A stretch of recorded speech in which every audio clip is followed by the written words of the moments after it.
உங்க அரசியலை இதுல தான் காட்டுவீங்களா? 9ஆம் தேதி ரிலீஸ் ஆக வேண்டிய ஜனநாயகன் போஸ்ட்போன் ஆயிருக்கு. இவனை நான் வெட்டாம விட மாட்டேன்.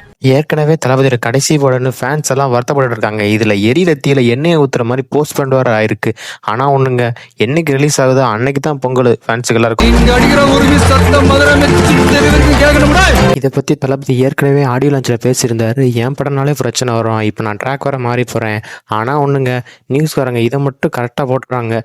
தளபதி அன்றே கணித்தார். வெக்கம் கட்டுவீங்களா? இதுக்கு எதுக்குடா வெள்ளையங்கிலி மாலையன்னு? ஆக்சுவலா என்ன பிரச்சனைனா, சென்சார் போர்டில் இருக்கிற 5 பேர்ல 4 பேர் அப்ரூவ் பண்ணிட்டாங்க. ஒருத்தர் மட்டும் கேஸ் போட்டிருக்காரு. ஆள் யாருன்னு மட்டும் சொல்லு, அவனை நசுக்கு நசுக்கு நசுக்கி தூக்கி எறிஞ்சிடுறேன். நாளுக்கு நாள் தளபதி பைஸோட எண்ணிக்கை அதிகரிச்சுட்டே தான் இருக்கு. ஏன்னா இவ்வளோ பிரச்சனையும் ரவி ப்ரோவும் சிபி ப்ரோவும் என்ன பண்ணிட்டாங்கன்னா, தளபதிக்கு ஃபேவரா எக்ஸ் தளத்தில் பதிவு செஞ்சிருக்காங்க.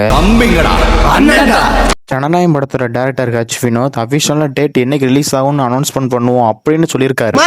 அப்பா பிரேட் ஆயிடுச்சு, வா போலாம்.